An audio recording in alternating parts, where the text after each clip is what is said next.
साथियों, इस समय आउटसोर्स कर्मचारियों को लेकर एक खबर बहुत ज़्यादा वायरल है कि 1 जनवरी 2025 से आउटसोर्स कर्मचारियों के लिए एक नई पॉलिसी जो है लागू करने जा रही है सरकार। और ये पॉलिसी पूरे देश में जो है लागू होगी, यानी सभी राज्यों के आउटसोर्स कर्मचारियों को इसमें जो है बहुत फायदा मिलना है। और इसकी मुख्य अगर मैं बात कर दूं तो इसमें आपकी नौकरी भी परमानेंट करने की बात कही गई है। और साथ में साथियों, इसमें आपको पेंशन व्यवस्था तक जो है मिलने की जो है बात करी गई है। यहाँ पर आप देख सकते हैं कि इसमें पेंशन योजना भी है जो कि आउटसोर्स कर्मचारियों को मिलने वाली है। और यहाँ तक अगर बात करें परमानेंट नौकरी की, तो आपकी इस पॉलिसी के तहत नौकरी जो है वो भी परमानेंट होगी। और साथियों, इसमें बहुत कुछ जो है फायदा दिया गया है, और भी बहुत कुछ फायदे हैं। जब पूरी खबर देखेंगे तब जानेंगे। और ये जो पॉलिसी है आउटसोर्स कर्मचारियों के लिए नई पॉलिसी है, 1 जनवरी 2025 से लागू होने की लिए कहा गया है। और इसका फायदा यानी सभी आउटसोर्स कर्मचारी यानी पूरे देश के आउटसोर्स कर्मचारियों को मिलेगा, यानी वो किसी भी राज्य के हों। तो साथियों, आज हम इसी नई योजना के बारे में बात करेंगे कि अगर सरकार इसे लागू करती है तो आपको इसमें क्या क्या फायदा मिल सकता है, और क्या वाकई में ये योजना लागू होने जा रही है या नहीं होने जा रही, बताएंगे। पूरी जानकारी वीडियो पर बने रहिएगा। इसके पहले साथियों, वीडियो शुरू करें उसके पहले एक छोटा सा अनुरोध है, वीडियो को लाइक करिएगा, ज्यादा से ज्यादा शेयर कीजिएगा मित्र, ताकि आपके जैसे हर आउटसोर्स कर्मचारी भाई तक ये वीडियो पहुंच सके। साथियों, अगर चैनल को सब्सक्राइब नहीं किया है तो सब्सक्राइब कर लीजिएगा और बेल आइकन की घंटी को दबा लीजिएगा, ताकि हमारी कोई भी नई वीडियो सबसे पहले आपको मिल सके। दोस्तों, एक चीज और बताना आपको जरूरी है कि अगर आपने हमारे अभी तक टेलीग्राम चैनल को जो है ज्वाइन नहीं किया है तो टेलीग्राम चैनल को जरूर जाकर सब्सक्राइब कर लीजिए। उसकी लिंक मैंने इसी वीडियो के डिस्क्रिप्शन में दे दी है। वहां पर हम हर घंटे आउटसोर्स कर्मचारियों की कोई ना कोई खबर अपडेट करते हैं, तो उसको जरूर से टेलीग्राम चैनल को आप सब्सक्राइब कर लीजिएगा। लिंक इसी वीडियो के डिस्क्रिप्शन में है। साथियों, चलिए शुरू करते हैं वीडियो को, बताते हैं आपको पूरी जानकारी। यहाँ पर देखिए, आउटसोर्सिंग कर्मचारियों के लिए बड़ी घोषणा, सैलरी और परमानेंट पॉलिसी पर खुशखबरी। और ये अभी ज्यादा पुरानी खबर नहीं साथियों, ये अभी मैं आपको 13 दिसंबर की ये खबर जो है दिखाने का काम कर रहा हूँ। तो ये 13 दिसंबर की खबर आप देख पा रहे हैं। तो यहाँ पर ये आखिर ये क्या पॉलिसी है, क्या योजना है, पूरी समझाते हैं आपको। तो यहाँ देखिए, आज के समय में आउटसोर्सिंग एक बड़ा बिजनेस मॉडल बन गया है। कई कंपनियां अपने कुछ काम दूसरी कंपनियों को दे देती हैं, जिससे वे अपने मुख्य काम पर ध्यान दे सकें। इसी के चलते आउटसोर्स कर्मचारियों की संख्या भी बढ़ती जा रही है, लेकिन इन कर्मचारियों को कई चुनौतियों का सामना करना पड़ता है, जैसे कम सैलरी, जॉब सिक्योरिटी की कमी और कम बेनिफिट्स।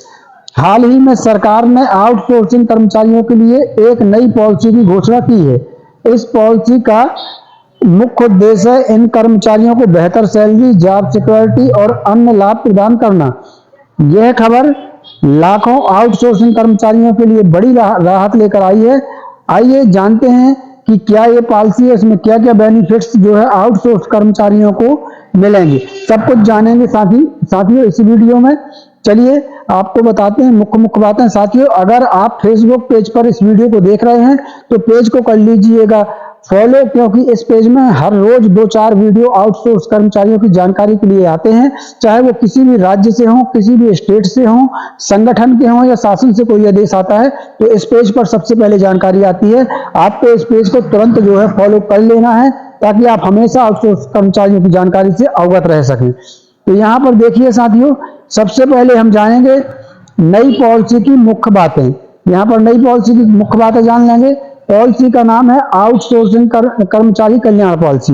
लागू होने की तारीख है 1 जनवरी 2025, मतलब 1 जनवरी 2025 से ऐसा कहा जा रहा है कि ये पॉलिसी लागू हो जाएगी। लाभार्थी इसके होंगे देश के सभी आउटसोर्सिंग कर्मचारी। न्यूनतम वेतन आपका कम से कम वेतन 18,000 रुपए होगा, उससे ज्यादा भी हो सकता है। अधिकतम काम के घंटे 48 घंटे प्रति सप्ताह, मतलब एक सप्ताह में आपसे अधिकतम 48 घंटे ही काम लिया जाएगा। छुट्टियां यानी 15 दिन, यानी एक साल में आप 15 दिन की जो है छुट्टी भी ले सकते हैं। स्वास्थ्य बीमा की बात करें तो 5 लाख तक का स्वास्थ्य बीमा कवरेज इसमें आपको देने की बात कही जा रही है। अब यहाँ पर देख लीजिए साथियों, इसमें पेंशन योजना का क्या है, तो मूल वेतन यानी जितना आपका वेतन बनता है उसका 8% आपके वेतन से काटा जाएगा और बाद में आपको पेंशन दी जाएगी। परमानेंट नौकरी, अगर आप 3 साल तक रेगुलर नौकरी करते हैं तो आपकी जो नौकरी है इस पॉलिसी के तहत परमानेंट भी की जाएगी। तो ये कुछ इस पॉलिसी के हाइलाइट्स हैं। आगे देखते हैं साथियों, आगे मैं बताऊंगा कि क्या सच में ऐसी योजना लॉन्च हो रही है 1 जनवरी 2025 को। अब यहाँ पर देख लीजिए ये कितनी बड़ी खुशखबरी है अगर आउटसोर्स कर्मचारियों को सरकार ये पॉलिसी ला रही है तो। नई पॉलिसी के तहत आउटसोर्सिंग कर्मचारियों की न्यूनतम सैलरी 18,000 प्रति माह निर्धारित की गई है। यह एक बड़ा कदम है क्योंकि अभी तक कई आउटसोर्सिंग कर्मचारियों को इससे काफी कम वेतन मिलता था। इस बढ़ोतरी से कर्मचारियों की आर्थिक स्थिति में सुधार होगा और उनके जीवन जो है स्तर बेहतर होगा। साथ ही कंपनियों को यह सुनिश्चित करना होगा कि वे कर्मचारियों को समय पर सैलरी दें। अगर कोई कंपनी सैलरी देने में देरी करती है तो उस पर जुर्माना लगाया जाएगा। इससे कर्मचारियों को अपनी सैलरी के लिए इंतजार नहीं करना पड़ेगा। काम के घंटों में सुधार, काम के घंटों में सुधार की अगर बात करते हैं दोस्तों तो यहाँ पर देख लीजिए नई पॉलिसी के अनुसार, यहाँ पर देख लीजिए दोस्तों नई पॉलिसी के अनुसार आउटसोर्सिंग कर्मचारियों से एक सप्ताह में 48 घंटे से ज्यादा जो है काम कोई भी विभाग या कंपनी नहीं करवा पाएगी। अगर किसी कर्मचारी को इससे ज्यादा काम करना पड़ता है तो उसे ओवर टाइम का पैसा मिलेगा। यह कदम कर्मचारियों के स्वास्थ्य और काम जीवन संतुलन को बेहतर बनाने में मदद करेगा। इसके अलावा कर्मचारियों को हर साल 15 दिन की पेड लीव मिलेगी यानी कि छुट्टियां मिलेंगी। इससे वे अपने परिवार के साथ समय बिता सकेंगे और अपने स्वास्थ्य का ध्यान रख सकेंगे। अगर कोई कर्मचारी अपनी छुट्टियां नहीं लेता तो उसे उन दिनों की सैलरी मिलेगी। मतलब अगर कोई कर्मचारी छुट्टी नहीं लेता तो उसे उन 15 दिनों की सैलरी भी दी जाएगी। अब यहाँ देख लीजिए स्वास्थ्य बीमा और सुरक्षा। तो नई पॉलिसी में आउटसोर्सिंग कर्मचारियों के लिए स्वास्थ्य बीमा की भी व्यवस्था की गई है। हर कर्मचारी को 5 लाख तक का स्वास्थ्य बीमा कवर मिलेगा। इससे कर्मचारियों को बीमारी या दुर्घटना की स्थिति में आर्थिक मदद मिलेगी। साथ ही कंपनियों को यह सुनिश्चित करना होगा कि कार्यस्थल पर सुरक्षा के सभी मानकों का पालन किया जाए। अगर कोई कंपनी इस नियमों का उल्लंघन करती है तो उस पर कड़ी कार्रवाई भी की जाएगी। मतलब इसमें यह भी प्रावधान है कि अगर कोई कंपनी नियमों का पालन नहीं कर रही है तो उसमें फिर उस कंपनी के ऊपर जो है कड़ी कार्रवाई जो है करी जाएगी। तो यहाँ पर अब देख लेते हैं इस स्कीम में पेंशन योजना को भी, ये पेंशन योजना को लेकर भी बात कही गई है। तो आउटसोर्सिंग कर्मचारियों के भविष्य को सुरक्षित करने के लिए नई पॉलिसी में पेंशन योजना की भी व्यवस्था की गई है। इस योजना के तहत कर्मचारी के मूल वेतन का 8% हर महीने पेंशन फंड में जमा किया जाएगा। इससे राशि का आधा हिस्सा कंपनी देगी और आधा कर्मचारी के वेतन से काटा जाएगा और बाद में कर्मचारी को पेंशन दी जाएगी। तो साथियों इसमें बहुत बड़ी बात कही गई है कि पेंशन योजना की भी व्यवस्था है। तो ये जो योजना है ये आउटसोर्स कर्मचारियों के जीवन को बदल कर रख देगी अगर ये योजना लागू होती है। तो यहाँ पर देख लीजिए परमानेंट नौकरी की संभावना, परमानेंट नौकरी की क्या संभावना है उस पर भी जरा ध्यान दे लीजिए। तो नई पॉलिसी का सबसे महत्वपूर्ण पहलू है आउटसोर्सिंग कर्मचारियों को परमानेंट नौकरी देने की व्यवस्था। इसके तहत अगर कोई कर्मचारी लगातार 3 साल एक ही कंपनी में काम करता है तो उसे परमानेंट करने पर विचार किया जाएगा। अब परमानेंट होने पर कर्मचारी को क्या फायदा मिलेंगे वो देख लीजिए।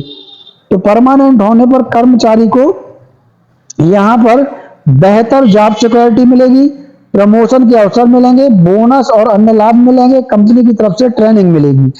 तो ये जो परमानेंट नौकरी की व्यवस्था है साथियों ये बहुत बड़ी बात है। अगर आउटसोर्स कर्मचारियों की नौकरी परमानेंट होती है तो इससे अच्छा कुछ नहीं हो सकता। यह कदम आउटसोर्सिंग कर्मचारियों के कैरियर को एक नई दिशा देगा और उन्हें अपने भविष्य के बारे में सोचने का मौका जो है देगा। अब आगे देख लेते हैं दोस्तों कर्मचारियों के अधिकार। अगर कर्मचारियों के अधिकार की हम बात कर लें तो नई पॉलिसी में आउटसोर्सिंग कर्मचारियों के अधिकारों को भी मान्यता दी गई है। अब कर्मचारी अपनी समस्याओं को लेकर आवाज उठा सकेंगे। हर कंपनी में एक शिकायत निवारण समिति बनाई जाएगी जहां कर्मचारी अपनी शिकायत दर्ज करा सकेंगे। अगर किसी कर्मचारी के साथ भेदभाव या शोषण होता है तो वह इस समिति से संपर्क कर सकता है। समिति 15 दिनों के अंदर उस शिकायत पर कार्रवाई करेगी। महिला कर्मचारियों के लिए विशेष प्रावधान। तो साथियों, इस वाले जो पॉलिसी में है वो महिला कर्मचारियों के लिए बहुत ही विशेष प्रावधान है। तो अगर आप महिला आउटसोर्सिंग कर्मचारी हैं तो फिर आपके लिए कुछ खास है, वो देख लीजिए। तो यहां देखना है महिला कर्मचारियों के लिए विशेष प्रावधान। नई पॉलिसी में महिला कर्मचारियों के लिए कुछ विशेष प्रावधान किए गए हैं। 6 महीने की पेड मैटरनिटी लीव, कार्यस्थल पर क्रैच की सुविधा, रात की शिफ्ट में काम करने वाली महिलाओं के लिए सुरक्षित परिवहन, यौन उत्पीड़न के खिलाफ सख्त कार्रवाई। इन प्रावधानों से महिला कर्मचारियों को सुरक्षित और सम्मानजनक माहौल में काम करने का मौका मिलेगा। आगे देख लें अब इन सब चीजों का दोस्तों आउटसोर्सिंग कंपनियों पर क्या असर पड़ेगा उसकी भी बात की गई है। तो यह नई पॉलिसी आउटसोर्सिंग कंपनियों, यहां देख लीजिए, यह नई पॉलिसी जो है वो आउटसोर्सिंग कंपनियों पर भी असर डालेगी। कुछ छोटी कंपनियों को यहाँ पर कुछ छोटी कंपनियों को यहाँ पर फर्क पड़ सकता है क्योंकि उन्हें अपने खर्चे बढ़ाने होंगे, लेकिन लंबे समय में यह पॉलिसी उनके लिए फायदेमंद साबित होगी। जब कर्मचारी को बेहतर सुविधा मिलेगी तो उनका मनोबल बढ़ेगा, इससे उनकी प्रोडक्टिविटी में सुधार होगा और कंपनियों को ज्यादा फायदा होगा। साथ ही कंपनियों को अच्छे कर्मचारी मिलने में आसानी होगी। तो साथियों, ये आप देख सकते हैं कि बहुत बड़ी और बहुत अच्छी योजना है जिसको कहा जा रहा है कि 1 जनवरी 2025 से जो है इसको लागू किया जा सकता है। अब साथियों, सवाल ये है कि क्या सच में ऐसी कोई योजना जो है लागू होने जा रही है 1 जनवरी 2025 से? तो साथियों, आपको बता दें ये खबर हमें भी जो है प्रिंट मीडिया के माध्यम से मिली हुई है, लेकिन इस पर अभी कोई भी सरकारी आदेश नहीं आया हुआ है, ना ही कोई सरकारी ऐसी अपडेट निकल कर आई है कि 1 जनवरी 2025 से ऐसी कोई पॉलिसी लागू हो रही है। लेकिन अगर ऐसी कोई पॉलिसी लागू होती है तो साथियों आउटसोर्स कर्मचारियों के लिए इससे अच्छा कुछ नहीं होगा। आपका क्या विचार है? आपको क्या लगता है कि ऐसी कोई योजना 1 जनवरी 2025 से लागू हो सकती है? कमेंट बॉक्स में अपनी राय जरूर बताइएगा। जी हाँ साथियों, आप क्या सोचते हैं? क्या ऐसी कोई योजना भारत सरकार, केंद्र सरकार देश में लागू कर सकती है? तो जो भी आपका विचार हो कमेंट बॉक्स में जरूर बताइएगा। तो आज के लिए बस इतना ही। कल फिर मिलते हैं नई जानकारी के साथ, नए वीडियो के साथ। तब तक के लिए धन्यवाद। जय भारत, जय हिंद।